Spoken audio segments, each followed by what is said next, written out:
We will start off this morning with Morgan State University head coach Fred Farrier. Morgan State fell to Bethune-Cookman in an offensive shootout this past weekend and will head to Delaware State on Saturday. Good morning, Coach. How you doing?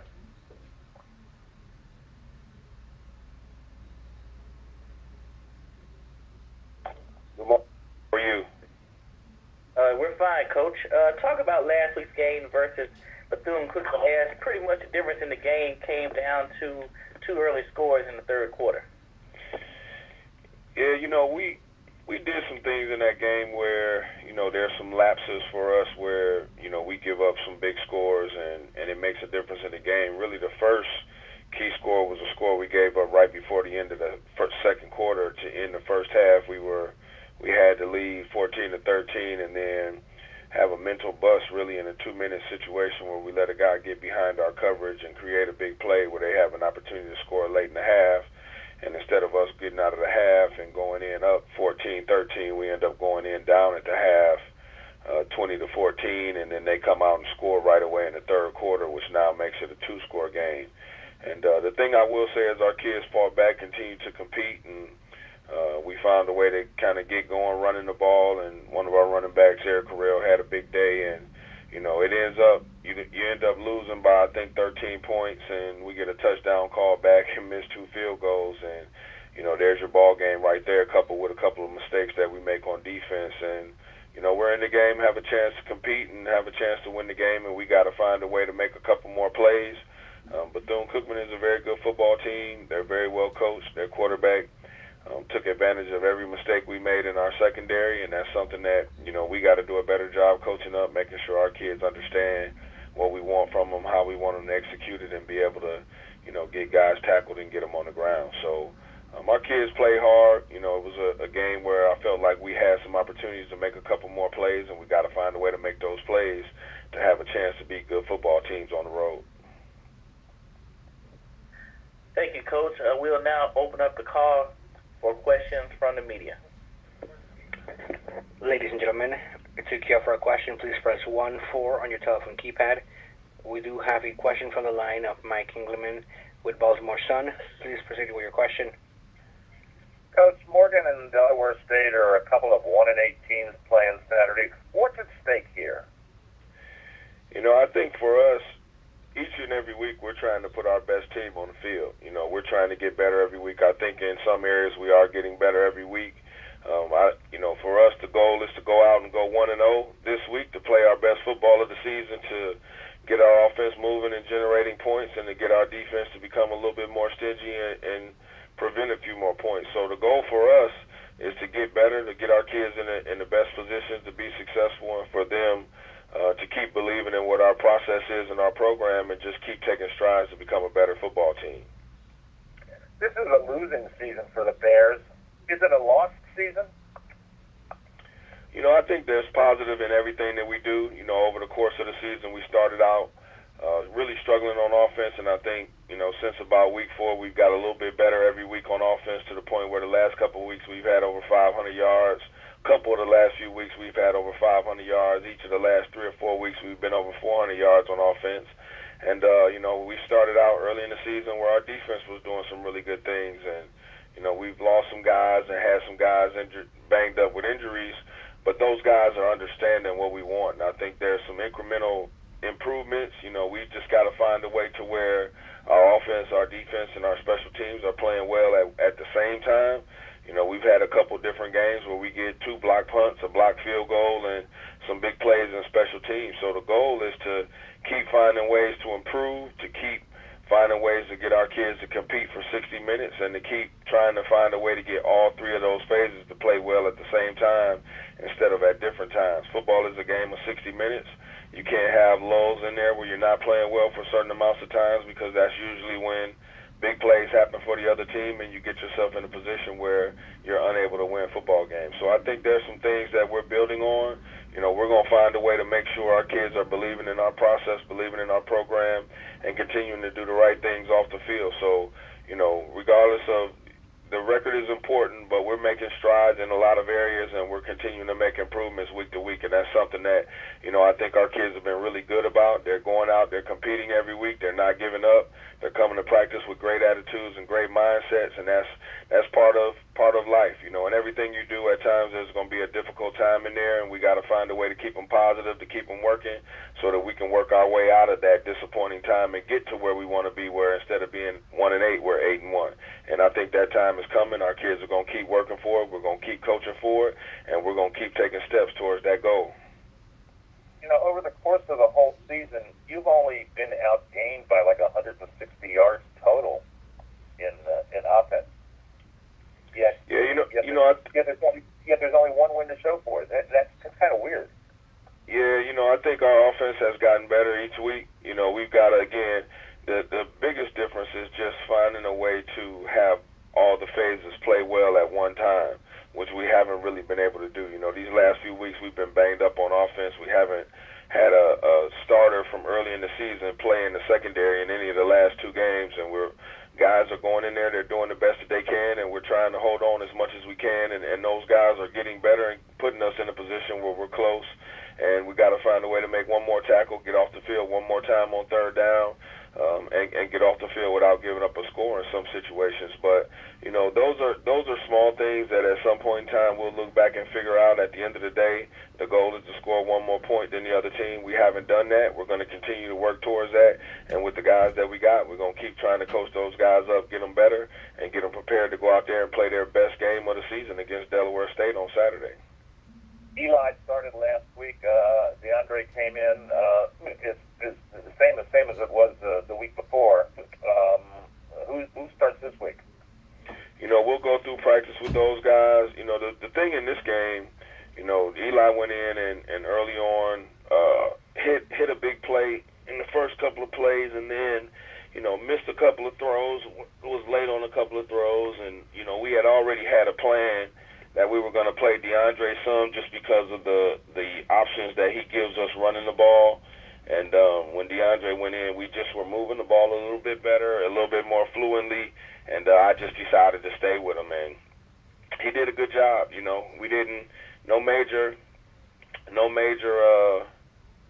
we had one interception, which was kind of, the team had a good coverage lined up to the play that we thrown. We like to get him to throw the ball away instead of throwing it, but it was a good play by the defense. And this week, we'll continue to find ways for DeAndre to get out there and play, and we'll give DeAndre an opportunity in practice this week to figure out if he can be the starter. And, by the time we get to Thursday, we'll make the decision in terms of what we think will give us the best opportunity to win.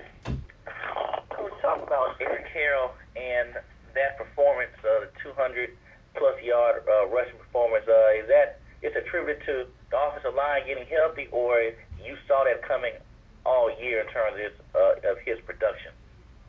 Erik has been doing a good job for us. He is getting better every week.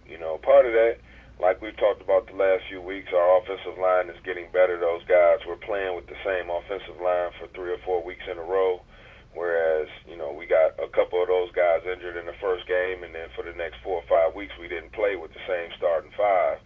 So the last 3 or 4 weeks we played with those guys, and our run game has improved. Our overall offensive production has improved, and you look back and wish you could have had those guys for the entire season, and maybe 1 or 2 of these deals are a little bit different. But that's why you play the games. Injuries are a part of it, and we're glad and happy that those guys are getting better now. Erik has just done a good job. He's a really good running back. He's got great vision. This year he's trusting his speed. He was able to finish one of the long runs with an 87-yard touchdown run on Saturday, whereas last year he would have pulled up and looked for a guy to catch him and not been able to finish that. But, we thought Erik and Herb, both together would be really good throughout the course of the season. We were hoping that both of those guys at different times would carry the load and really make it difficult for defenses to defend both of them. But Erik had a breakout game on Saturday. He's from Florida, so it was great for him to be able to do that, where a lot of his family and friends were able to be at that game and see it in person. So it's been fun to watch, man. We're gonna miss those guys, after these next couple games, but they're productive right now. We're happy to have them, and we're gonna try to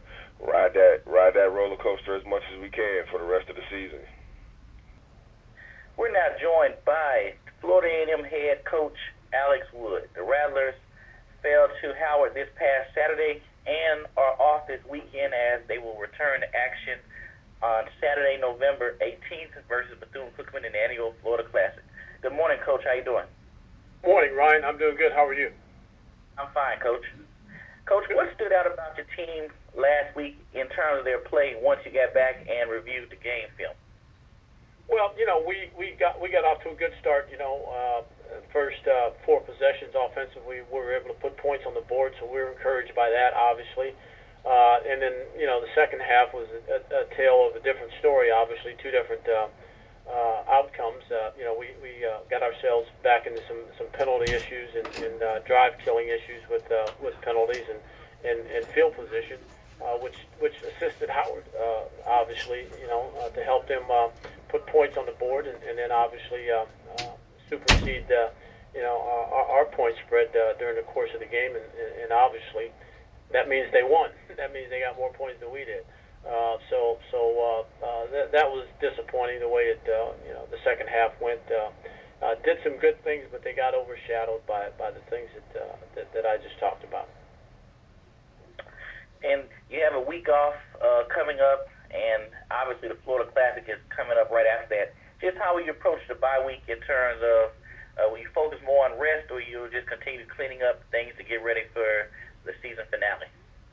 Yeah, we're gonna rest. We met with our players yesterday and closed out the Howard game and did an introduction of base stuff on Bethune-Cookman.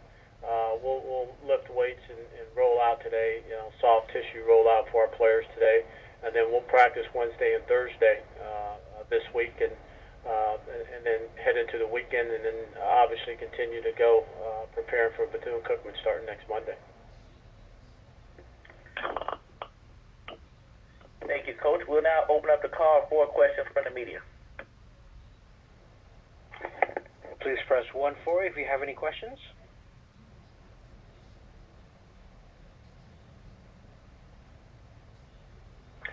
We have a question from the line of Trevin A. Jones with Howard University Radio. Please go ahead. This morning. Morning. Quick question, Coach. Talk about the production of your backfield and then also the future of Ryan Stanley, the quarterback. Outstanding start in the first half. Only got 3 points in the second half, though, but they got off to a quick start. Can you talk about that for a minute, if you don't mind? Yeah, no, we did. We were able to hit some plays at the beginning of the game in the first quarter. Got off to a quick start, which was what the plan was, and we were able to execute that with the help of good quarterback play, as you mentioned, and also being able to run the football. That's always helpful. But yeah, we were pleased with that. And then obviously in the second half, we just had some drive-killing penalties that took us away from some scoring opportunities. And with the backs that you have in the backfield, and Henderless and Ray, and even Spells, they have to actually have, I guess you would see, a good future with these guys in the backfield. They ran very well on Saturday. Yeah, no, they have. They've run well all year, and yes, we just have to make sure that we continue to support them by getting some good offensive linemen, obviously, because that helps as well. And then all those guys got a chance to play because Devin Bowers was injured. He got injured in the Morgan game, and he's recovered and should be ready to go for the Bethune game. So we've got some depth at running back, and we're trying to do that at all positions. Just based on FCS numbers, I don't know that you can do it at all of them, but we're trying to do it at as many as we possibly can. Same thing on defense as well. And Coach, if you don't mind, give me your impression on the resilience of the Howard University offense, I guess, in the second half, and particularly their quarterback, Caleb Newton. Well, they've been doing, they do what they do. They've been doing it all year. They've won some games in the second half. With as you said, being very resilient and playing hard for 60 minutes. So that's kind of been their forte throughout the year as I've watched them. Excellent, Coach. Thank you for your time, and get a week of well-deserved rest as you prepare for the Classic. Thank you very much. Our next question comes from the line of Joshua Jackson with the Rattle Football Network. Please proceed with your question.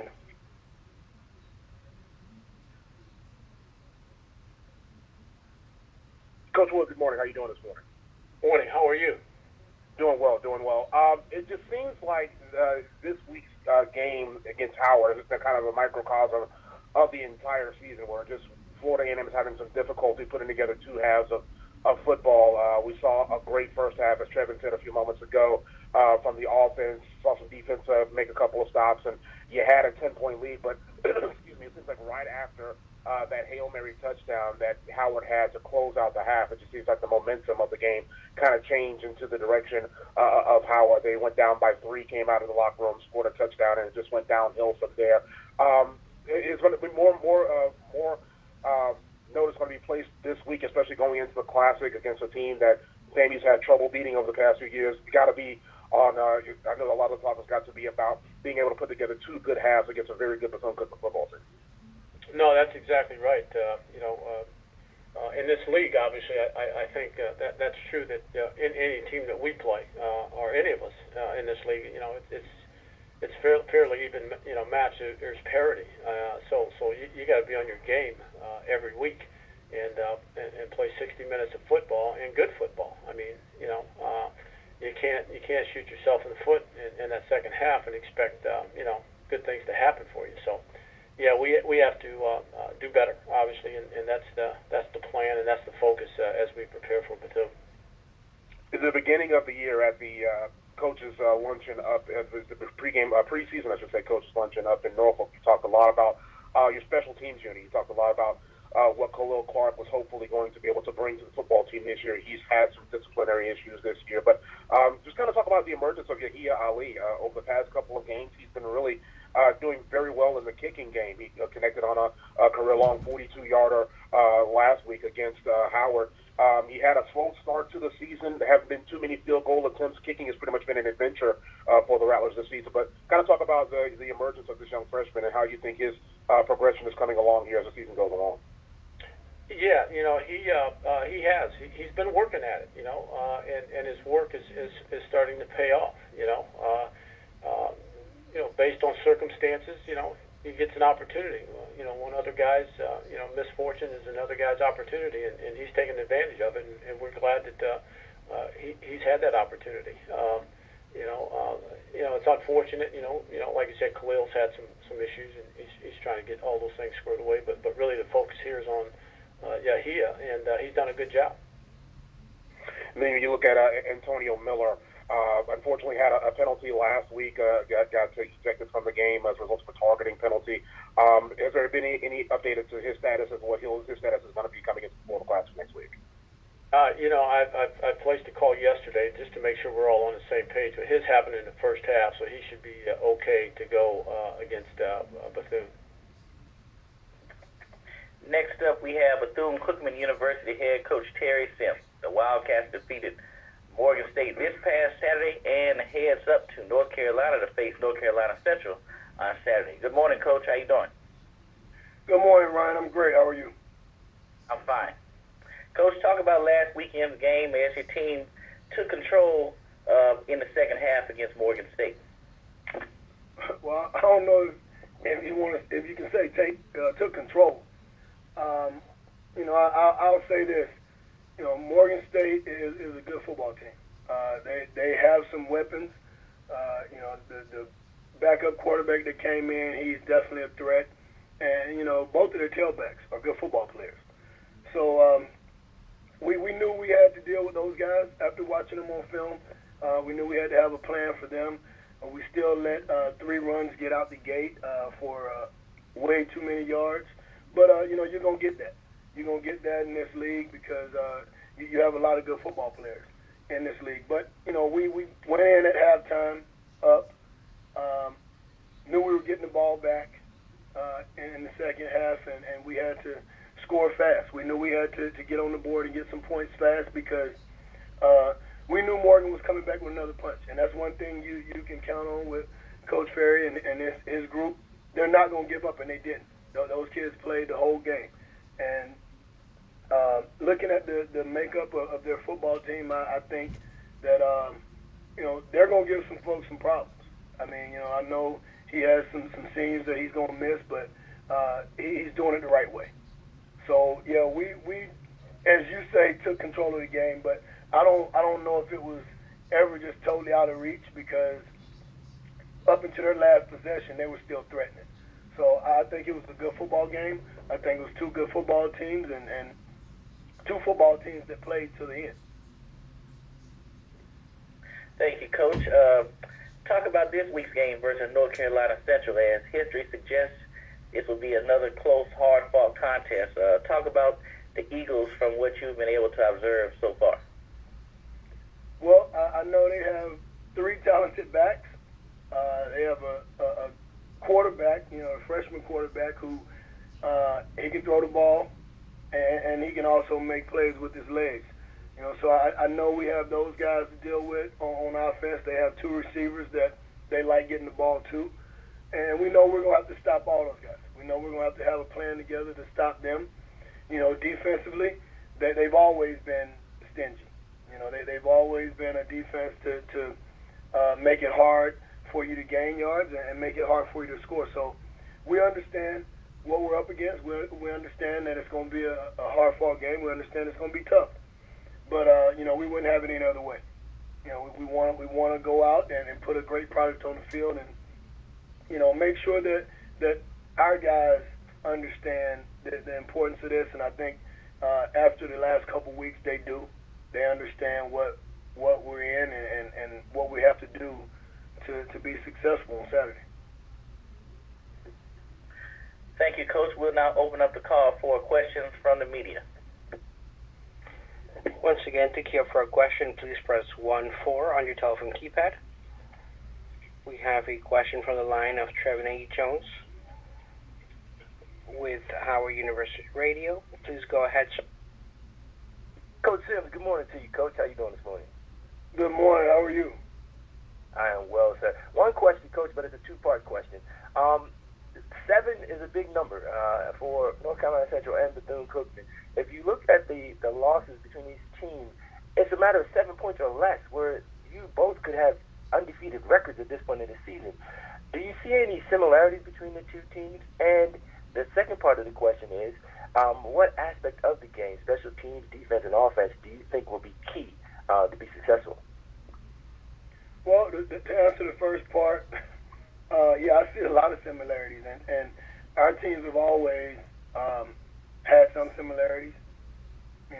We have explosive offenses, and that's Coach Mack and his group. They're going to do everything in their power to put points on the board. And he has some athletes to do it.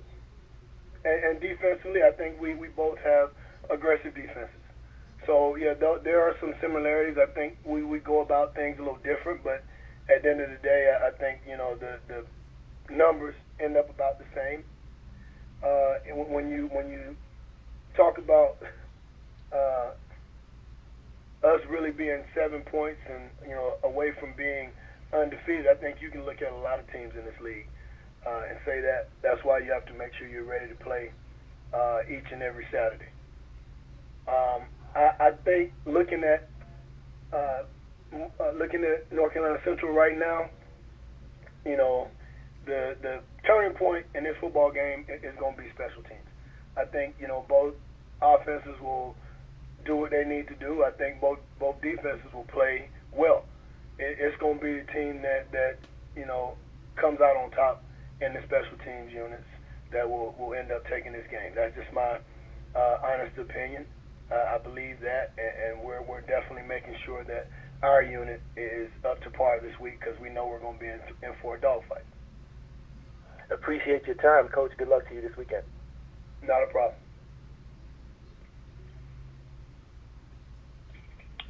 Our next question comes from the line of Joshua Jackson, Rattler Football Network. Please go ahead.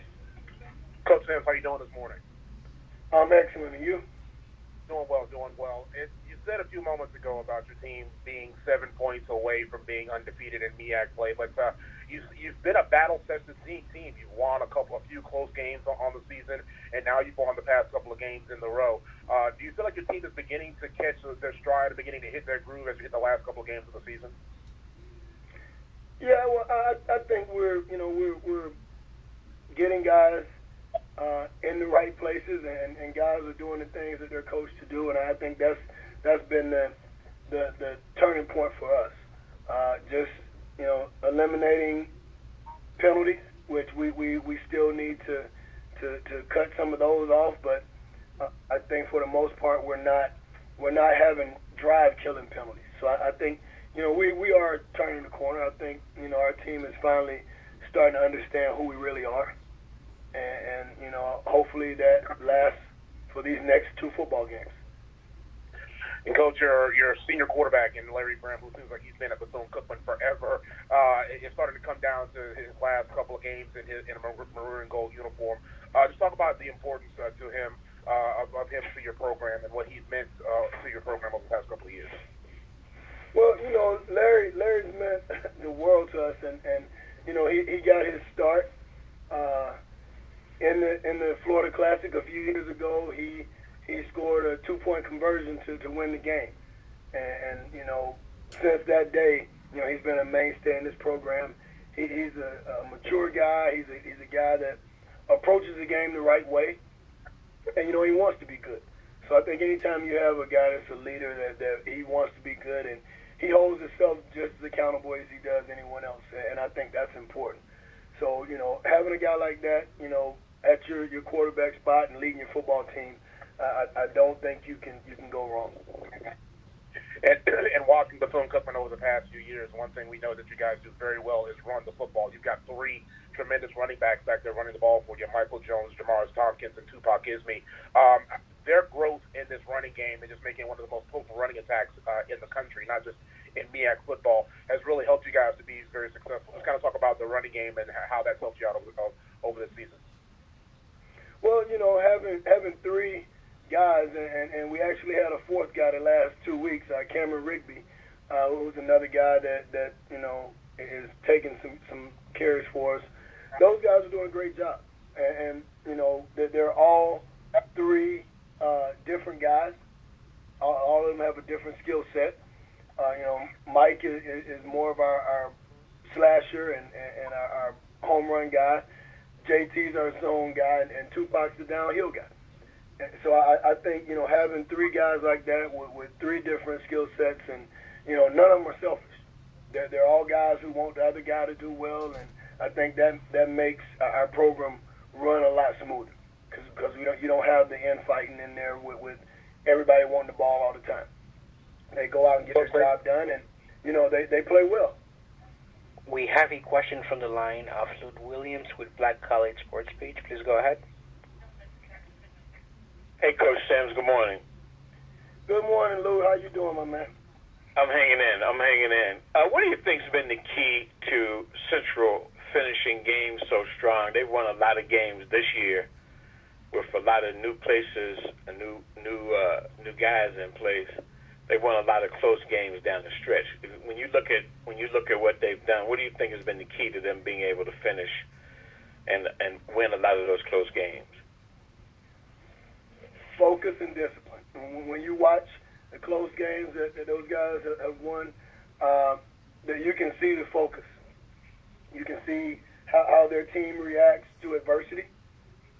And anytime you have a football team that doesn't waver when something bad happens, then you know you're on the right track.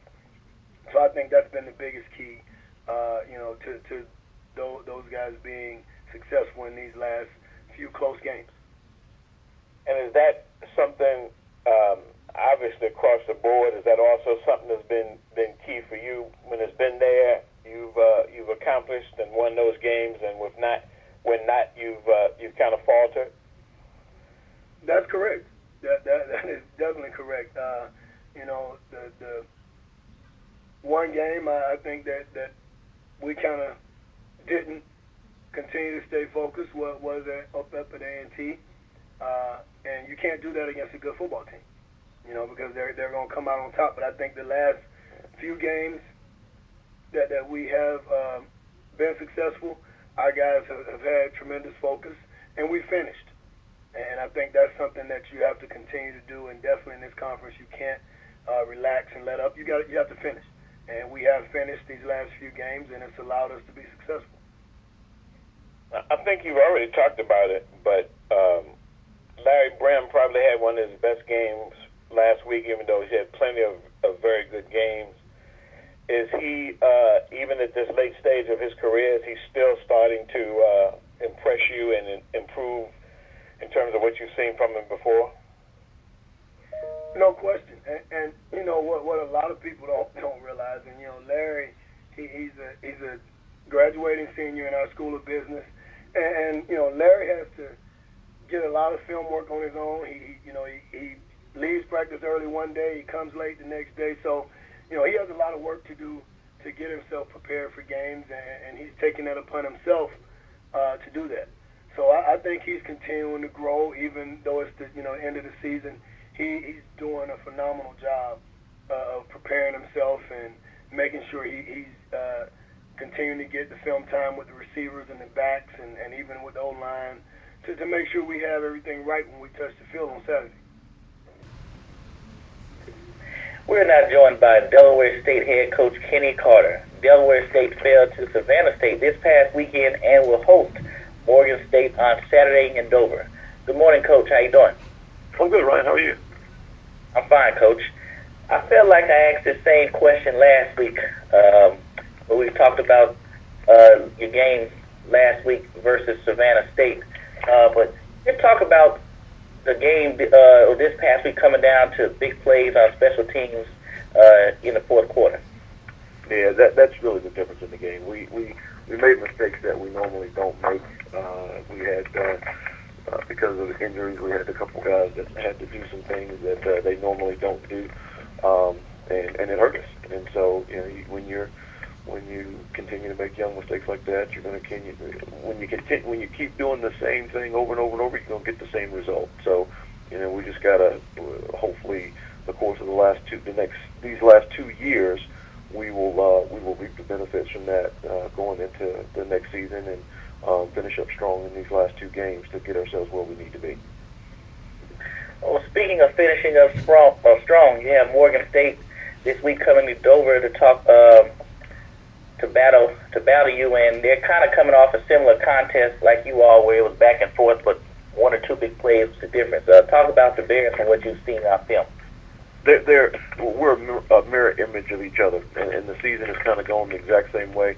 There are several games that they had that they could have as easily won as they did lose. It just comes down to not making mistakes and capitalizing on the mistakes that others make instead of just not finishing games the way that you need to finish them. So we are it's going to be really who is going to stay focused and take care of their business that's going to end up being the victor. Thank you, Coach. We'll now open up the call for questions from the media. Ladies and gentlemen, please press 1-4 if you have any questions.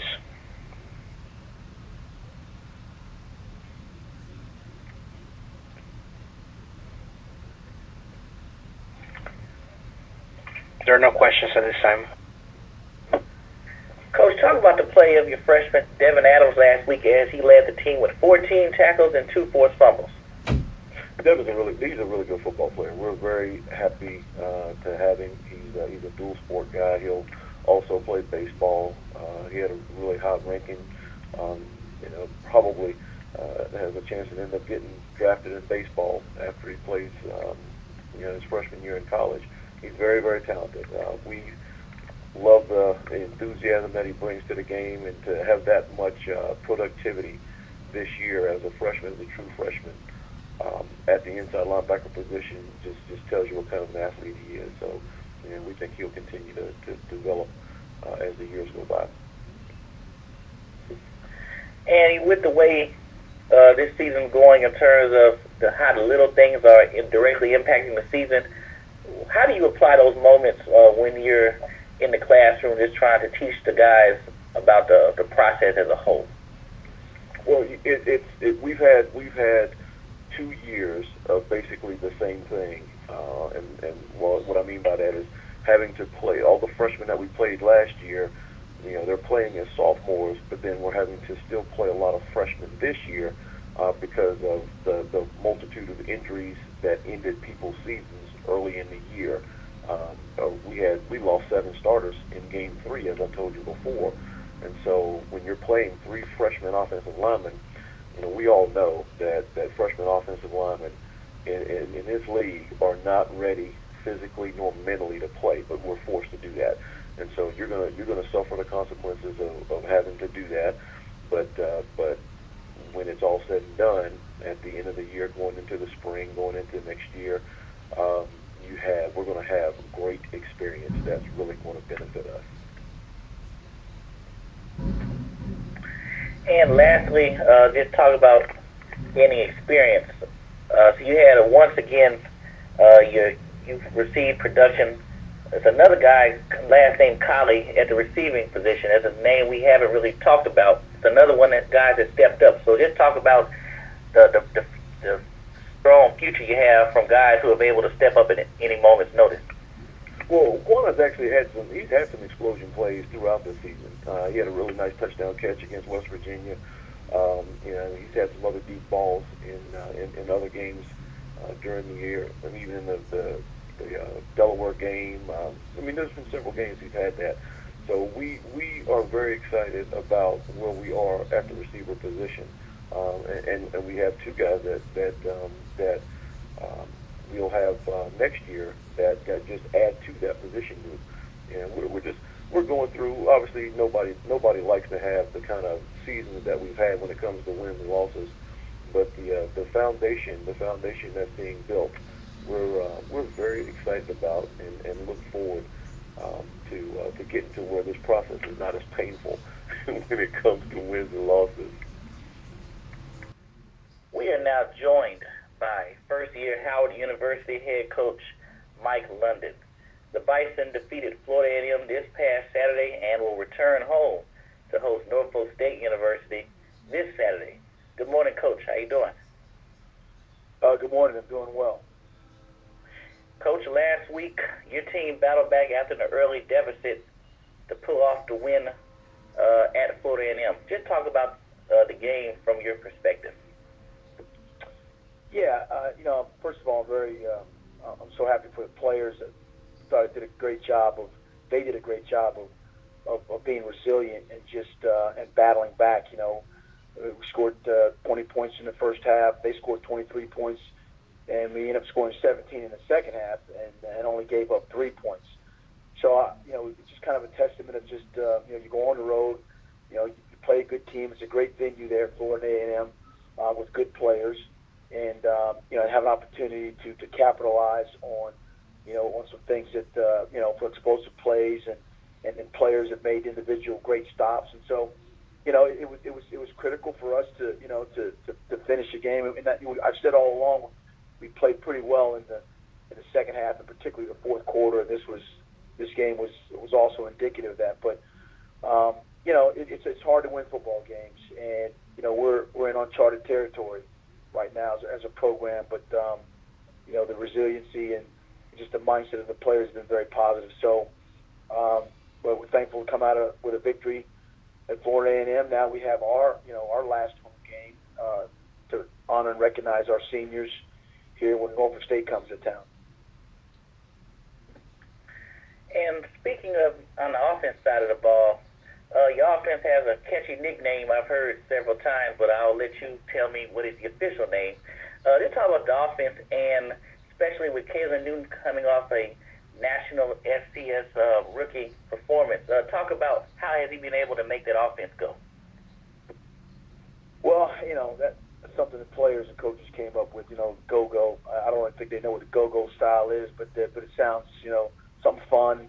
And they've adopted that. But yeah, it's predicated upon a quarterback that's able to run the ball, or able to give the ball to a running back like Des Wortham or Anthony Filial, and then, if possible, or when it dictates, be able to, the RPO on that is run, play, action, pass part of it is to pull and throw it. And so, Kalen has done a really good job of being able to be a guy that if you just concentrate on a running back, he can pull the ball and throw it.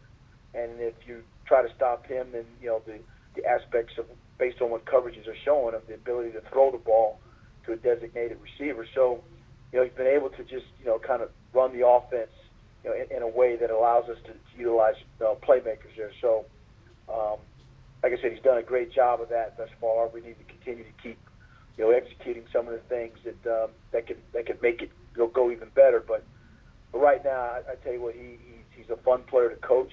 No ego, great effort, tough player, and it's fun to watch the success that this team is having and how we all support one another. Thank you, Coach. We'll now open up the call for questions from the media. Once again, to queue for a question, please press 1-4. We have a question from the line of Trevin Jones, Howard University Radio. Please go ahead. Good morning to you, Coach London. How are you doing this morning, Coach? Trevin, I'm doing great. How are you doing? I'm doing well, sir. Always good speaking with you. Hey, Coach, you just talked about the go-go offense, and that leads right into my question. You've been successful, and I would like you, if you don't mind, to talk about the offensive line and also talk about James Holman being at the center of that offensive line, because I don't think he was a center when he came to Howard, correct? I don't know. When I got here, he was just a big offensive lineman, just a guy that's a big guy, nicknamed Big Baby. But I tell you what, he's played big for us up front. And you're right. Now you look at, you can look at stats, and stats can tell you one thing or the other, particularly if it's a positive thing for you. But kind of leading the conference in terms of some of the statistical data, whether it's rushing or throwing the ball. You got to have guys up front that are protecting, and you got to have guys up front that can can make room for our running backs. And so a guy like Gerald Wright, who's a senior who's played, who's having a great season as an offensive lineman. Howard Warren, as another guy who's a senior who's played, he's having a good year. Aaron Hutchinson, another senior, up front. He's played. He's done a lot of nice things for us. And then you have, like you said, you have Holman, that's kind of emerged as a guy that that can snap the ball and move and cover people up. So, the quarterback and the running backs, you're right. I'm glad you asked the question. They get all the accolades, but it's those guys up front that make things happen. And I've been very fortunate that you have some skill behind them, but the fortitude and just the overall just resilience that those offensive linemen have for us has been a positive, for us this season. And Coach, if I may, I know Aaron had overcome some hardship at the beginning of the season with the passing of his mother, and it's just amazing how the team wrapped around him. And as that unity just spread, unity and support spread through that offensive line. Not only for the offensive line, but the whole team. I mean, it's just we've had some emotional times here with embracing each other. I mean, we all deal with losses and of family members and situations that affect us deeply.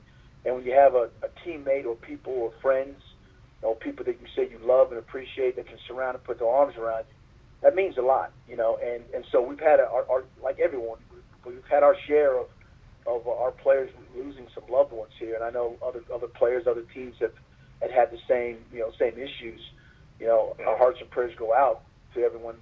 But this team, in terms of dealing with it, has really become really close, and we play for one another, not just for one specific thing, or we're selfless more than the other way around. So it's been really neat to just watch a maturation process, but also just kind of watch guys play for each other. And so we got a tough test coming this Saturday, and a lot of those guys want to play for these seniors. It'll be the last home game at Green Stadium, so we're looking forward to it. Right. And, Coach, the reason I let off asking about the offensive line is because there's two linebackers at Norfolk State. Anthony Smith is one of them, and I believe Latrell Chung is the other one. Have you seen these two guys on film? I'm quite sure you have. And what have you seen of them? Well, yeah. I mean, they're really good players. I mean, they're really downhill players. They got size. They're athletic. And they make a lot of plays for them. So you look at guys like that. They play sort of a 3-4 defense themselves. But when you have inside guys and linebackers that can run like those guys do, then it gives your defense an opportunity to make things happen. So they're very talented players, and we're going to have to play a really good game and know where they're at all times. And my last question, Coach, a lot of people have focused on Kalen, but Norfolk State has a quarterback as well in Juwan Carter. What impresses you about NSU's QB? Well, you look at him. He's a guy that has ability. He's got 11 touchdown throws. He's only thrown 5 interceptions, and I believe 2 of them were in the last game. So he takes care of the football. He's a guy that makes a lot of things go for them. He distributes the ball. They got great wide receivers, and the running back is really good as well. So he's kind of a young guy that's learning how to play the offense. He facilitates, he distributes, and that's what you want your quarterback to do. When you have I think the guy that they have is one of the better players is Marcus Taylor. Who has his all-purpose yards. He almost has 40% of the Norfolk State offense. So there is a lot of positive things. Latrell's done a good job with. They've won some big games, and he's got a good team. So we're gonna have to play our best football game. At the end of the season here with a team that's coming in here and looking for to be competitive. So, but we're excited about the challenge, and like I said, trying to send our seniors out on a positive note.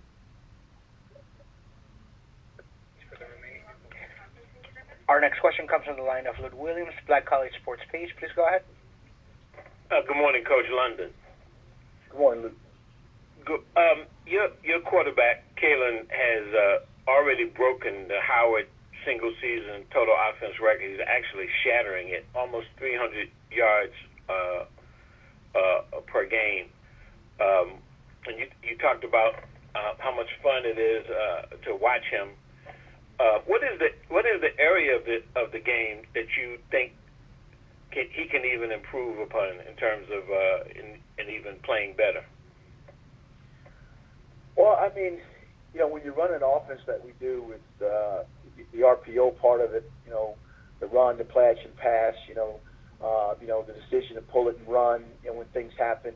I think as the offense evolves and his ability, I mean, a lot of times you see a quarterback. All of us basically run the kind of the read play where you read zone, and if the end is closing, then you have a chance to pull it. Then the defenses start doing games with that and looping the guy, and change it up. Who's got the quarterback? The more that he sees of things like that and understands how teams try to attack them, the more tactful, more technical he can be as well. So, and that's just with game experience. That's just with seeing it over and over again. So, I would just say, just continuing to get better in terms of his primary read and also his secondary read. But I've seen plays where the guys are signed for the quarterback pulls it, and just makes the guy miss. When that happens, then he's out next level. So those are the things that he's really been able to extend plays on, and that adds to a positive aspect to the offense. Have you ever had a freshman to have this kind of first season, show this kind of poise, and put up these kind of numbers in your head coaching career? Well, I tell you, with the stuff that he does now, I mean, he's almost accounted for almost 3,000 yards of total offense. That's right. That's a lot of yards. Rushing and throwing, and to be at this stage of a true freshman, and is going into his ninth game with still 2 games, regular season games left, with still more room for opportunity. It has been kind of truly amazing just to kind of watch this. But Coach Marion has done a great job with the offense, and as we just talked about before, Trevor, our offensive line is kind of the unsung hero in this aspect. But we're excited about Kalen. Can only get better. And last question, Coach. This is like a pressure versus fun question, based on your other coaching stops, particularly head coaching stops. More pressure or more fun this time around? And that's a great question. And as I look at it, it's more fun because, you know, a coach, as coaches, we always try to manifest or you know, the significance of this and that. And then sometimes you start coaching tense, you make the players tense and uptight. So our approach is this: no one ever thought we'd be this far where we are right now. We're not going to change the approach of how we go about doing things. We practice the same way on Tuesdays, Wednesdays, Thursdays. We play music.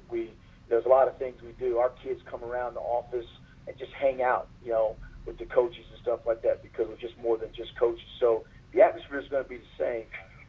We're not going to try to, you know, tense things up. We're just going to, again, go out and play and have fun and enjoy this enjoy this ride that we're on right now. So you know, we'd love to do it with a positive outcome on this Saturday with a very good team coming in, you know, to Green Stadium. But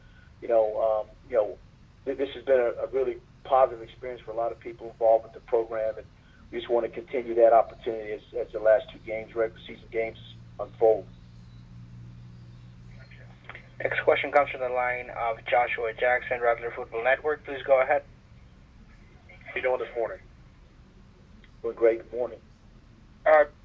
Going into the game last week, or going to the halftime of the game last week in Tallahassee against Florida A&M, you were down by 10, and you throw a Hail Mary into the end zone for the touchdown, and instead of going down by 10, you go down by 3. It seemed like that was the turning point of that contest. It's really put a lot of things in your favor and just got you a lot of momentum going into the second half of that game. Just kind of talk about that play and the momentum you carried going down through the second half of that game. Yeah, that was critical. Fortunately, you know, we did a great job with managing the clock, being able to get the ball back. You know, defense made a big stop, and we were able to get the ball back with just under a minute or so left, and to be able to, you know, make some big plays off of that. And then the very last play, you know, we're trying to get a field goal. You know, we practice situations on every practice. We have an end of game and an end of half plays that we go about doing, but that.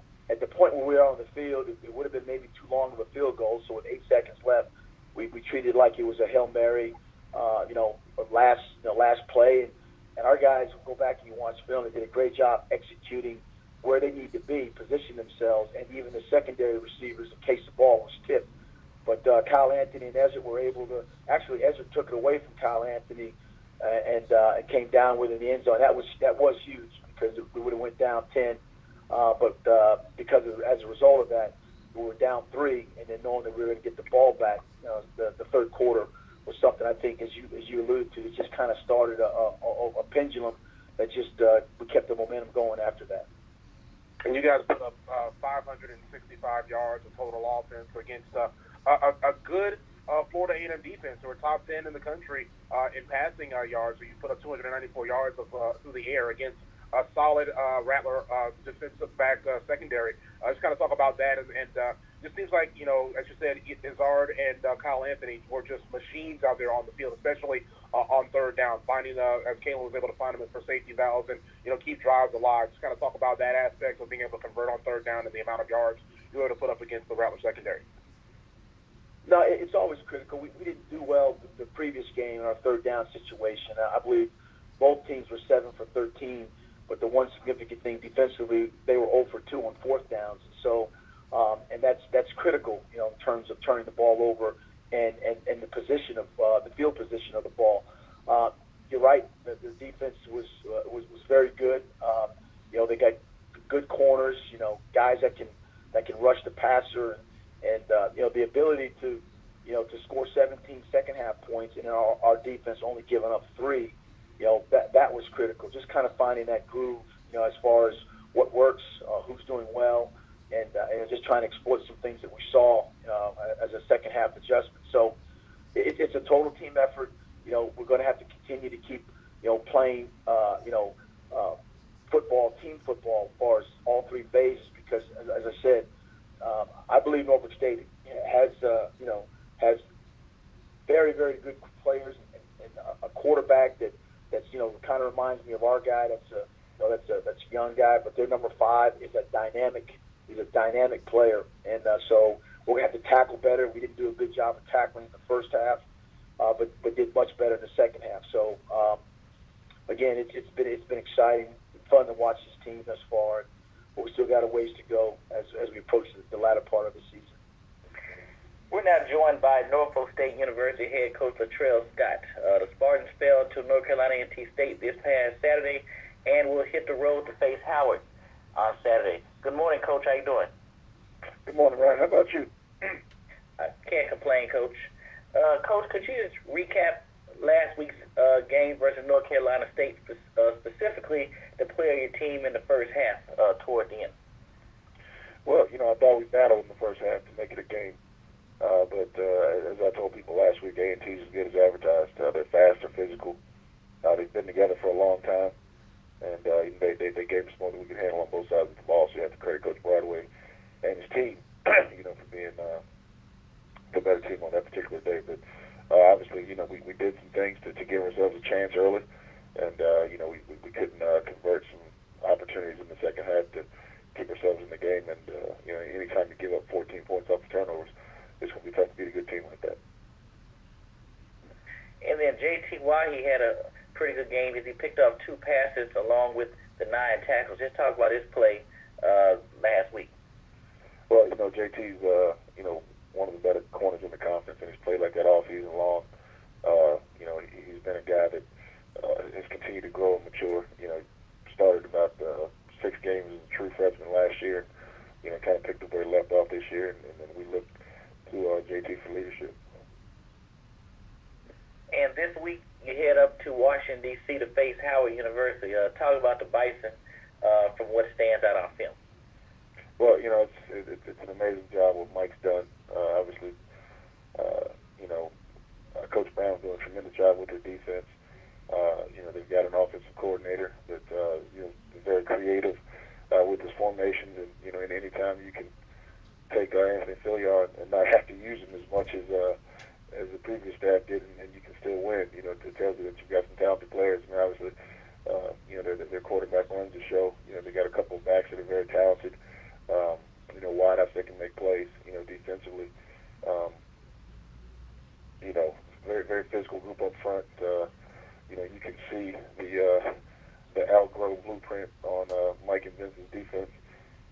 Very very tough. Rugged type of defense, physical group. I think they turned the ball over 16 times this year. So very very very tough task for us this week. Thank you, Coach. We'll now open up the call for questions from the media. Once again, please press 1-4 to queue for a question. First question comes from the line of Trevin Jones, Howard University Radio. Please go ahead. Good morning to you, Coach Scott. How you doing this morning? Hey, Trevin, how are you? I'm well, sir. Always a pleasure speaking with you. Hey, Coach, after playing a quarterback like Lamar Renard and now facing Kalen Newton, does one prepare you for the other?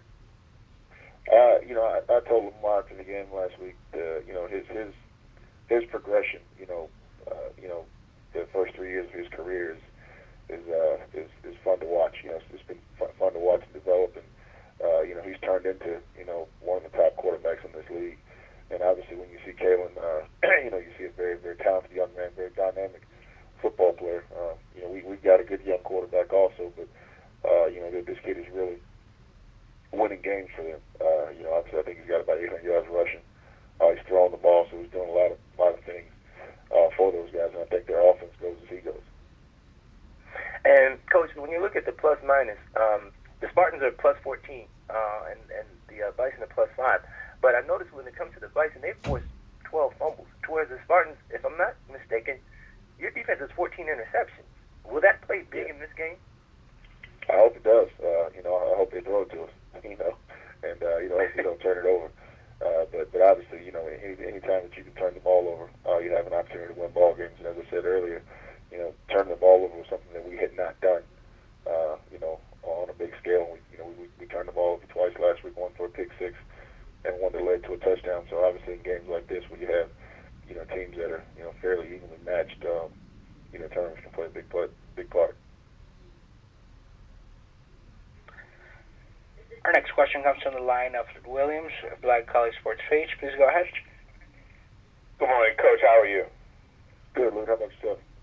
Not bad. Hey, when you say outgrow defense, for those of us who are not familiar with the intricacies of defensive schemes, First of all, was Algro with Mike? Was he with Coach London at Virginia, which I think maybe he was. I know he was a former head coach there. But what are the intricacies of an Algro defense that you're seeing, kind of the imprint at Howard? Well, we all worked for Coach Grove, and Coach Grove's a mentor to us all, at Virginia. And when you look at Mike and Vince's defense, it's 3-4 kind of an over under defense, but you can see the intricacies of just they don't do a ton. They sit back and they read hats, and they force you to make mistakes, and it's a very opportunistic defense when it comes to turnovers and stripping the ball and those kinds of things. So it's just something that I've seen in practice while at Virginia, and you can see the blueprint in DC. And that defense is, people have emulated it both on the college and pro level. Is that right? Yeah, I think it's a personnel-driven defense. It allows you to get your best people on the field, and I think they've done a great job of implementing it there at Howard. Do you employ some of that in your defensive schemes? We do. We have a part of the package as well, and it's just something that I think when you're around a good defensive football coach, in your career, stuff like that rubs off, and you like to take pieces, from every coach you've been around, and that's something that I guess all of us are taking. And lastly, Coach, you talked about A&T being as good. Is it in your opinion, is it their depth or their talent across the board? Are those two of the key elements, or what other elements are there you see? It's a lot of things. When you come back and you watch A&T on tape, you watch how physical they are. The kids, they know exactly what they're doing. They're extremely confident. They're going to either move you to a spot or move you off of a spot. And it's just Coach Broadway and Coach Washington and those guys. It's just a program that those guys have built, and it's a very impressive football team.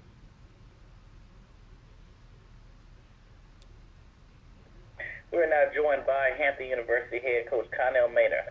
Hampton failed this past weekend and will travel to South Carolina State on Saturday. Good morning, Coach. Good morning, Ron. How you doing? Fine. How you doing, Coach? Good. Coach, talk about last week's game in terms of the positives that you saw against North Carolina Central.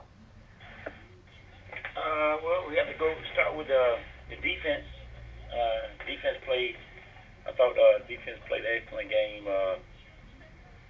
They gave up one touchdown, and offensively we gave up a touchdown. We threw a pick, and they tipped it, and the lineman caught it and ran it in from the 10-yard line. So, defense played solid all game. I think they had 8 first downs for the game. So, the positive side is the defense played great. And but on the other side of it, the offense, we moved the ball, but we got in the red zone and couldn't get it in. Had to kick 2 field goals and attempted the third one from the 4-yard line with a chip shot, and we missed that. And so a couple of times we got down in the fourth quarter. We was down 8, so we had an opportunity to kick a couple field goals, but I chose to go for the first down and get the touchdown and try to go for the 2-point conversion, tie the game up. So offense, we just didn't execute. We had some plays out there, some chances, and we didn't get it done.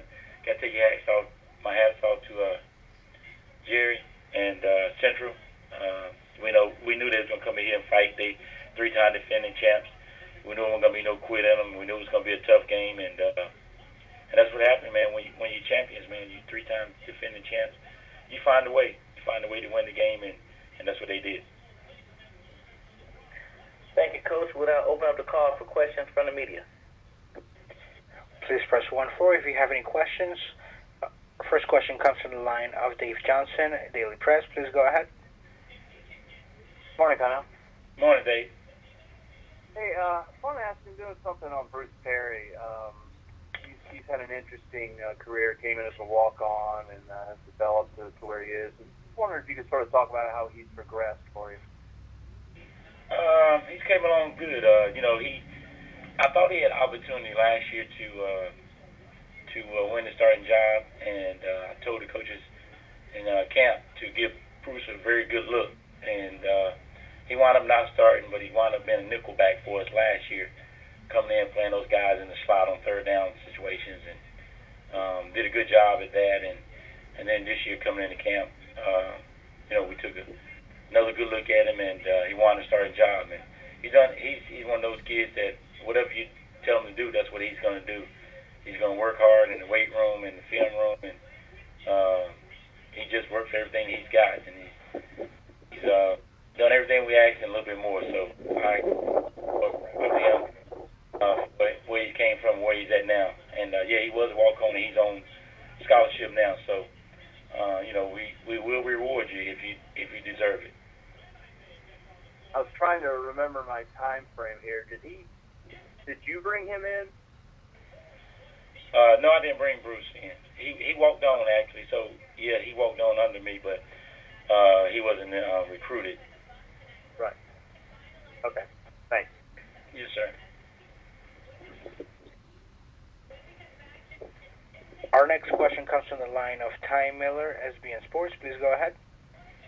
Hey, Coach Maynor, good morning to you. How are you? All right, Ty, how you doing? I'm good. You still have an outside shot to force a tie at the top of the conference standings by year's end. So what is your team's focus as you still think about that, although you've lost a couple of key games here, particularly to the North Carolina Central, but what are your thoughts on that at this point? Because it still could happen.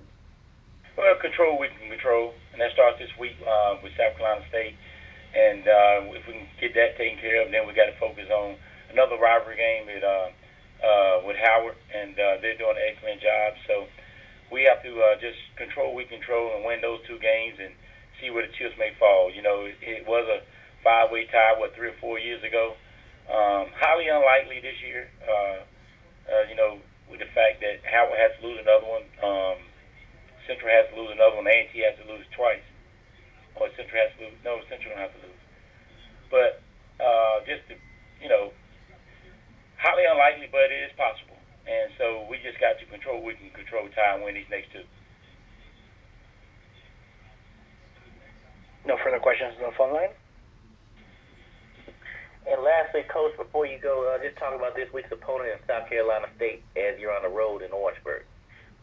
Yeah, it's tough to win in Orangeburg, man. Coach Pough's guys are always ready to fight. They're always going to fight you to the end. There's no quitting those guys. It's going to be senior day for those guys, I think. And, they last game, and, of course, they want to give their best effort and get a win at home and for senior day. So we know they're going to fight us for 4 quarters, and we got to be prepared for that. Buddy had those guys ready to go, even though they're really not playing for a lot, pretty much like we are. So just going to be a game of pride and go out and fight for 60 minutes.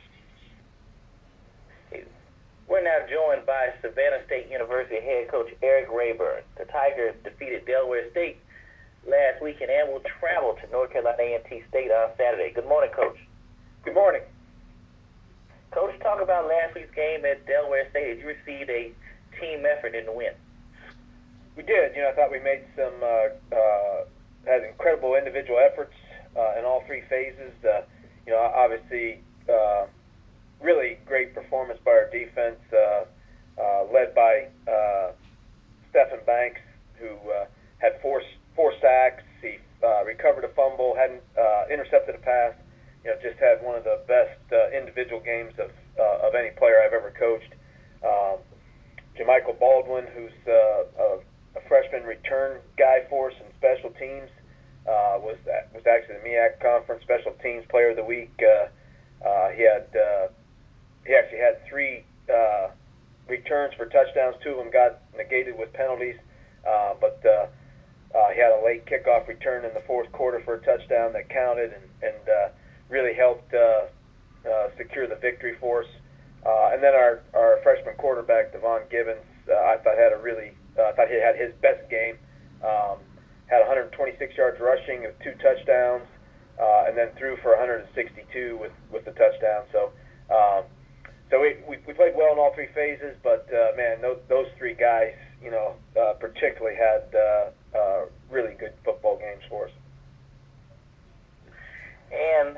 speaking of your freshmen growing, and as a team as a whole, you had this week in the Greensboro, and on paper you're playing your best football of the year. So it's just talk about the team's progression up to this point. Yeah, we have played a ton of freshmen. I think we've played 26 or 28 true freshmen so far this season. We feel like they're talented, but with young guys, when you lack that experience, and you're going to make some mistakes probably. But it seems like we're making fewer and fewer each week, and those guys are getting more and more comfortable with our system and what we do. But obviously this will be a huge test for us on Saturday. A&T's got a tremendous team. I think if you look at the conference statistics, they're the number one scoring offense, and they have the number one scoring defense. So that's the reason why they're no surprise that they're in first place in the conference and ranked in the top 10 in the nation. Thank you, Coach. We're going to open up the call for questions from the media. Please press 1-4 if you have any questions. First question comes from the line of Lute Williams, Black College Sports Page. Please go ahead. Hey, Coach. Congratulations on 2 wins in a row. Good morning to you. Going into a game like this, coming off 2 wins, I'm sure your team is high. Do you kind of approach this game as like have nothing to lose? You hope your players kind of play loose, kind of deal. Is that the way you approach this kind of game? Yeah, I think it's an opportunity for us to, I think it's a great opportunity when you're trying to build your team up. You want to play against teams like A&T, so you can show your players, hey, this is what it takes. This is how you have to play if you want to have a chance to compete for championships. So I do think it's good to, it'll be difficult for sure. They're excellent in all 3 phases, but I think it's good for your team when you're trying to build your program to play against programs like that, so your players can see, hey, this is what it takes. This is the level that I'm going to have to get to if I want to try and help our team win a championship. Do you think your team is ready to beat a team like A&T, or you think it's capable of putting together that kind of game that could beat an A&T? Hey, I mean, every team's beatable. I mean, we know that. I watched Ohio State play incredible and knock off undefeated Penn State, and then last week they gave up 55 points and got run off the field at Iowa. So, that's the great thing about football is, man, you just never know. And everyone is beatable, but it'll take an incredible effort to beat them. I think it's a little easier to upset teams that are maybe really strong on one side of the football. But these guys they got a total team, man. They're leading the conference in scoring offense and in scoring defense. So they're very good on special teams. So it'll be tough, but hey, if they don't play their best game and we go out and execute better than we have, I think we can have a chance against them. No further questions on the phone line. Coach, talk about the play of your defense as you finished with 8 sacks last weekend. So just talk about their play as a unit. Yeah, like I said, obviously Stephen Banks played incredible, but as a defense as a whole, I thought we played really well. Certainly, I think the reason we played so much better this week was, we did a much better job defending the run. I think we gave up 17 yards rushing for the game, which is hands down our best performance. And we just had them in a lot of passing situations, and that allowed our defensive coaches to go after them, and it allowed our defensive linemen to kind of pin their ears back and get after the passer. So I think when you play good run defense, you're probably going to end up with more sacks in the game because you're going to force the other team into more passing situations, and that's what happened on Saturday.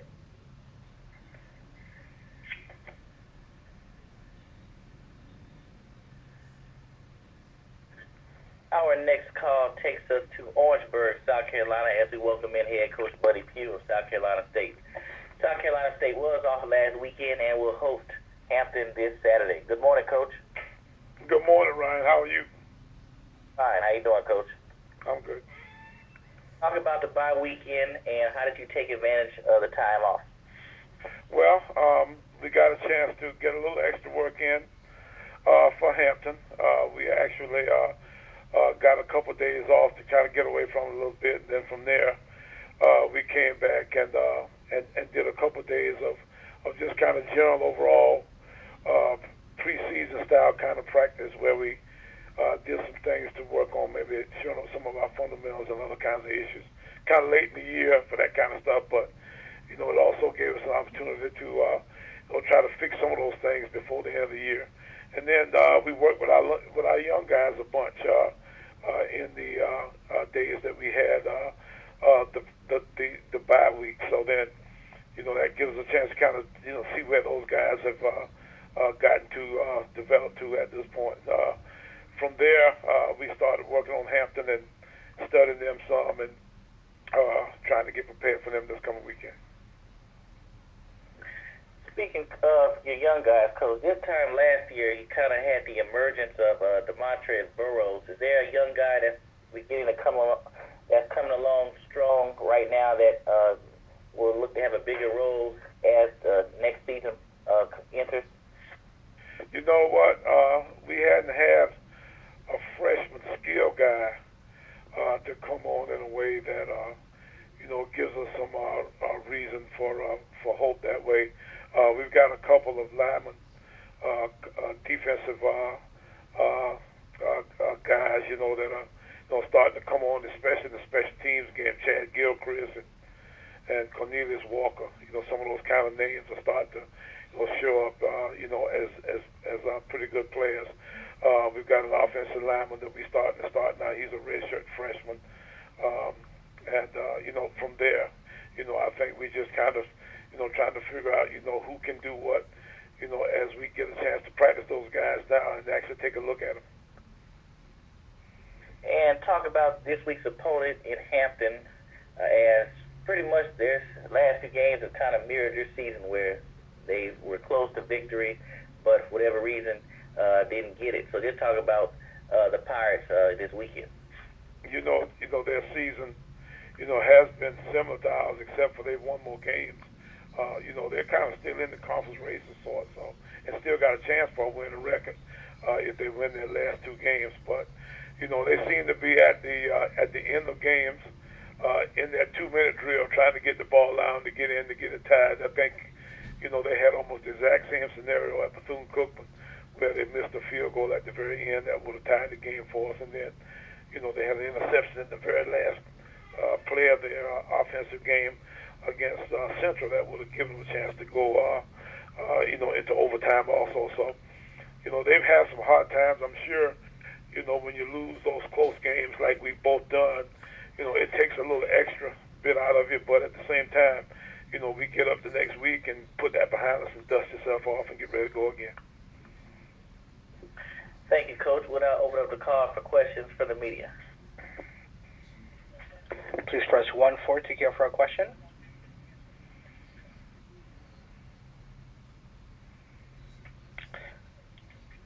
There are no questions on the phone line. Coach, talk about your young receiver unit, as especially the past few games, they seem to make the biggest plays when the game is on the line. So just talk about their development throughout this season, but specifically over the past few games. Well, Ryan, we've struggled some throwing the football. That's been I guess maybe the number one issue that we've had. You did talk about Burroughs a little bit. We've got a transfer in, Josh Williams, who's starting to, to help us a little bit. But the rest of our crowd, Traquan Dubose and Darius Hammond, both those guys are, younger guys, but not, they're sophomore guys. Quan Caldwell, who's been with us for a while, also has had his moments, but, overall, it's been a group that's not quite showing the spark that we need to, to have some of the kinds of results that we've been looking forward to, that we actually are used to having here at Savannah State. And as a coach, from basically you have several games left, what is your mantra or theme in terms of how you want to finish your season? Oh, we fight to the end. This is a proud program. The traditions are that we do the very best we can with every ounce of breath that we have. So, that's kind of what we're doing at this point. We're trying to do the very best we can. We also want to do a nice job of sending our seniors off. We do have Senior Day this coming Saturday, and you always want to, respect them and do good things by them as they, find their way out into the world. It'll be some of these guys' last game here. And, as we get close to the end of their football careers in general. So, we want to make sure that we do everything we can to make this day as special as we possibly can for them. And speaking of Senior Day, two of those seniors I know, I don't have your entire list, but two of them I know that stands out is Deshaun Taylor and Darius Leonard, which are big parts of your defense. So just talk about having an opportunity to coach those two seniors and just being there for them and seeing their development from day one to where they are now. Well, it'll be a tough day here without those guys, and that's part of college football in general. They don't let you keep them for so long. They got to move on, and you got to replace them. And you got some of the young guys that are coming on now, that we're excited about seeing, get their chance. But Darius and Deshaun basically started here from their very beginning, and they both redshirted together, as freshmen. And then a lot of people have asked us, how did we redshirt this guy? Because, he was one of the better players as a freshman in this league. But, we were fortunate enough at that time to have, some decent enough players that we could continue to kind of keep the routine going, as far as having guys, sit for as long as we possibly could, to develop and then, get them going once we did get the older guys out of here. So that's just kind of the routine. It's time for them to be gone next year. You'll be hearing about Chad Gilchrist and Cornelius Walker and Johnny Brown. Some of those kind of names of guys that are, that are here waiting their opportunities and, looking forward to, seeing what they can do to actually carry on the legacy.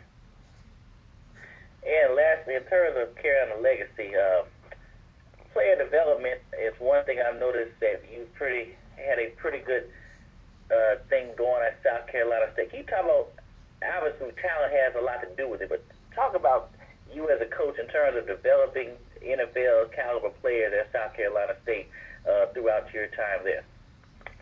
Well, we believe in high school kids, and we don't take very many transfers.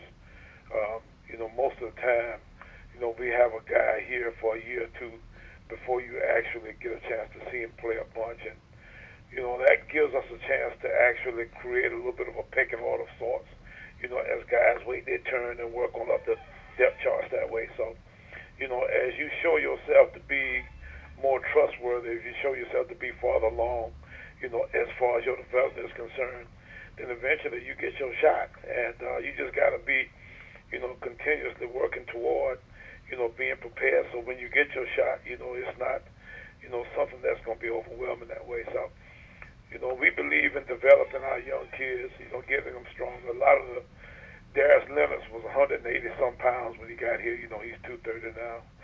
We got a tight end in the NFL, Tamarick Hemingway.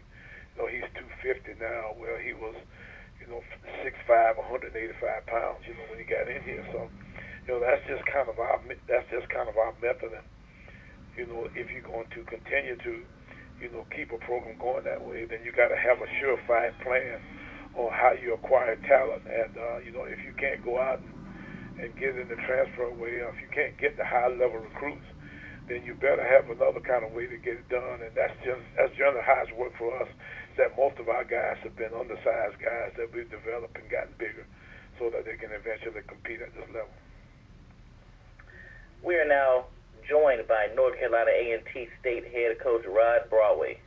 The Aggies defeated Norfolk State on Saturday after coming off a bye week and will return home to host Savannah State this weekend. Good morning, Coach. Good morning, Ron. How you doing? I'm fine. How you doing? I'm good, thank you. So let's talk about last weekend as your team shook off a less than stellar first half, but came out in the second half and took control of the game. Well, it was a good win, and proud of the guys the way they continue to play, but Norfolk played the butts off the first half, and we couldn't get anything going. And I thought we was prepared and ready to play, and made a couple small changes at halftime and came out and played faster. And I thought played smarter than we did the first half, and gave ourselves an opportunity to win. And one player who obviously had several players that stood out, but especially that kind of set the tone was Elijah Bell. He had several big catches and then several runs after the catches where he was hard to take down. Talk about what did he do to kind of spark the team as the game went on. Well, he's a playmaker, and he's been making plays like that all year. And, we try to get him the ball and let him do his thing. And Saturday he had an opportunity to made some, but he left a couple out there I thought he could have made. He had a couple of 50-50 balls that he didn't come down with, and he's too big not to come down with those balls. He's 6'2", 225. He got to go up and take that ball. He can't wait for the ball to drop in on him. He's got to go fight for it and get in the mindset that it belongs to him. But overall, I thought he did a nice job. And this week, Savannah State comes into Greensboro, and they're riding a 2-game winning streak and playing its best ball on paper all season. So talk about from Savannah State from what you've seen just in film preparation. It's exactly what you just said. They're playing good right now. Last couple of games they've won some games and were pretty impressive in the win last week. Did some really nice things. Have some really talented guys, I think. I like the quarterback. He's smooth. He can run the ball. He can throw the ball. Defensive line, I think, gives them opportunity. They're active and make some plays for them. And have a couple of running backs that I really like. So, those guys done a nice job down there getting that team. And the other things, which is I think is the greatest compliment you can give, they play hard. Thank you, Coach. And we'll now open up the call for questions from the media. Please press 1-4 to queue up for a question.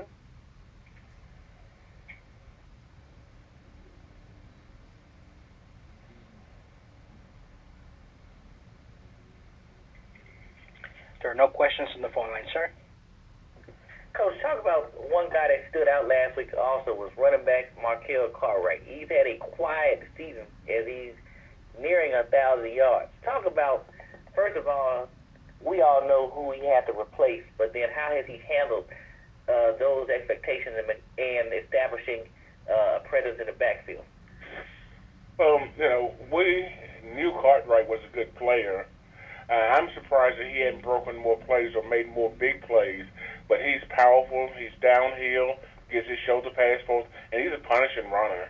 I like lining up with him and let him hit it up in there, and he, as you say quietly, he's going to have 1,000 yards and probably one of the better running backs in this league. And he's going to step away from really making about 6 big plays for us this year. I think he's pressing a little bit and probably just need to relax and let him happen instead of trying to make it happen all the time. But he's had an outstanding year for us, and I think you'll see him continue to grow and get better. And also, as a coach, just talk about trying to keep this team grounded as obviously, the reports and everything is out there about your team, but how do you keep them grounded knowing you still have 2 games left in this regular season, and you want to definitely take these things one by one? And, that's what we preach constantly, Ryan. Hopefully they'll listen to us a little bit and understand where we are and what we need to do. It's weekly. You can't overlook or not prepare or take anything for granted in this game because this thing will humble you so fast it's not funny. So we understand what's at stake, what we need to do, and how we need to prepare. And hopefully our kids take the same approach that we take.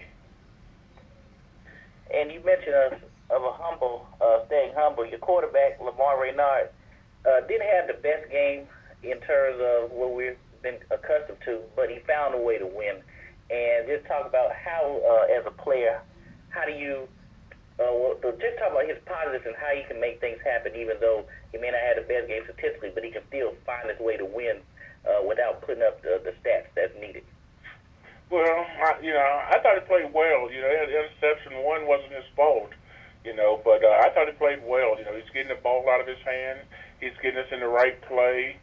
He's getting the ball to the playmakers and letting those guys make some plays. But, he's come a long way. He really has. And his development as a quarterback is unbelievable. And I'm anxious to see how he continues to develop. But, that's what winners do. They found a way to win. And, he was a state champion in high school, so he knows how to win. And he's grown here as a quarterback, and he still has that winning edge to him. So, he has the heart of a champion, and he knows how to play the position. And lastly, I know we'll go back to Savannah State. Just talk about folks trying, even though they may see Savannah State's record, of not overlooking their opponent, understand how big this game is in terms of what you want to accomplish. Well, they're all big, but you're exactly right. This is big because it's this week. Again, I think those guys are playing really good ball. Have some players down there. I'm actually a little surprised at the number of athletes that you see out running around, for them. But they've done a good job. Well coached, plays hard, and there's a reason they won the last two games. You can see the improvement as you go through their film. You can see how those guys have gotten better. I really like the young freshman quarterback. He's smooth. He can run. He's subtle with his movement. He's not herky jerky, and he leaves people hanging all the time. So we got to tackle him. We got to gang up on him. Now let him be able to run the ball on us. We'll now be joined by North Carolina Central University head coach Jerry Mack. The Eagles defeated Hampton this past Saturday and will return home to host Bethune-Cookman on Saturday. Good morning, Coach. Good morning, Ryan. Coach, talk about last week's win versus Hampton as your team once again came through in the clutch with big plays in the fourth quarter. Just a hard-fought game. The guys really performed well, especially on the defense side of the ball, not allowing Hampton any touchdowns on Saturday. Offensively, we kind of sputtered around a little bit, but when the push came to shove, we found a way to execute some plays down the stretch and make some big plays in all phases of the game. Even special teams, we were able to fake a punt and do some good things there and continue to keep a drive going. So really proud of the way the guys fought through some adversity. We had to overcome a lot of things throughout the week and also, too, on Saturday, and we found a way to win the game. And for the second straight week, the name Jason Murphy pops up as he's pretty much been on fire. He has nearly 20 receptions and 400 receiving yards in 2 games. So just talk about who is he and what has he done to emerge at this point. Well, Jason's always been one of our hardest workers on our football team. He's a very family-oriented young man. He plays with a lot of passion, a lot of energy, and he's one of those guys that's just a gym rat and loves to play the game of football. And I'm so happy for him to have the type of season that he's having right now because he put in the work in the off season. His role was very limited last year, even though he did come up with some big plays at some times last year. But now what you're seeing is he's became more of a complete football player. He's really been in the playbook, and we're trying to find different ways to get him touches in the ball because he's an explosive player when he touches it.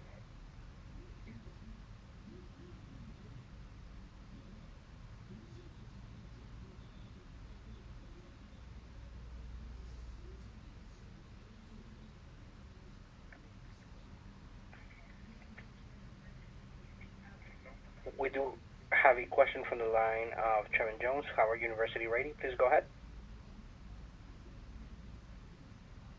Coach Mack, how you doing, Coach? Hey, how you doing? I'm doing well, sir. Hey, Coach, I had said this to Coach with Bethune-Cookman, but looking at the North Carolina Central, it's a matter of 7 points either way for your team. Even the loss that you suffered at the hands of the Spartans of Norfolk State, that was by 7 points. And then, I think 5 games you won this season have been by 7 points or less. Talk about the focus of the team, and have you paid attention to that, or did that even come to your mind as you've continued through this season? Yeah, I mean, we pay attention to it every week. I mean, we talked about that going into the season as far as trying to find different ways to increase our focus and increase our intensity every week. We really feel like we're really young on the offense side of the ball, so every week we're just trying to find our way a little bit on the offense side of the ball, which is a big thing for us. Defensively, we've done some really good things this year, and we feel like the strength of our team is our defense. But as far as the focus of overall our team, that's something we address every single week going into the week as we start to practice. We do different things within practice or within the course of the week to just try to make sure that our focus and intensity is where it needs to be on Saturday. So it's definitely something that we address every week. And speaking of addressing things every week, Coach, you're in second place in the conference, and it's pretty much like a 2-game playoff for you for the rest of the season.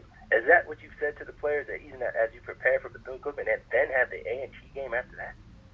Yeah, there's no doubt. I mean, we talked about that 2 weeks ago when we entered the month of November.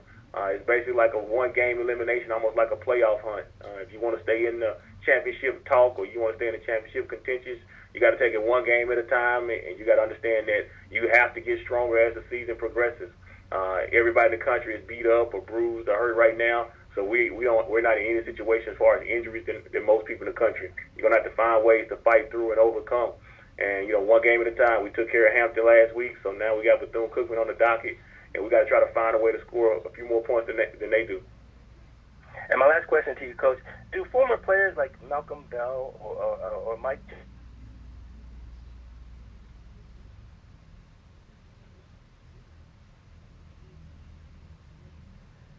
I think we lost Mr. Jones, so we'll go to our next question. Okay. Our next question comes from the line of Luke Williams, Black College Sports Page. Please go ahead. Hey, Coach, is there a way to characterize your 3 games against Bethune-Cookman, previous games? Yeah, wars. That's kind of what they've been the last 3 years that we played them. It seems like every year that's one of those games that we know it's going to be a hard fight battle. We got a lot of coaches on both staffs that are very familiar with one another. I think our players now, we do a good job recruiting the state of Florida. Some of these guys know one another as well. So, it's always a battle when Bethune comes to town or when we go there. And knowing that for the last 3 years you've gone into the last week of the regular season with a chance to play for the championship, and I think Trevin asked a little bit of this, how much of that plays into to this kind of battle right before the big showdown, so to speak, between your rival right down the road? It's big. In the month of November, since we've been here, we haven't really lost a lot of games in the month of November. I think we're like 9 or 10-1 in the month of November since in my tenure. So we understand how important playing championship football is down the stretch. And that's what the great teams do, or the good teams do. They get better as the season progresses, and they find ways to overcome whatever adversity that may be presented. And I think right now, we've been doing a good job at it so far, so we're just going to try to find a way to continue to do that. Thanks, Coach. Good luck. No problem. No further questions on the phone line. Coach Mack, talk about Roger Harris on defense. That he had 3.5 tackles for loss and a sack last week at Hampton.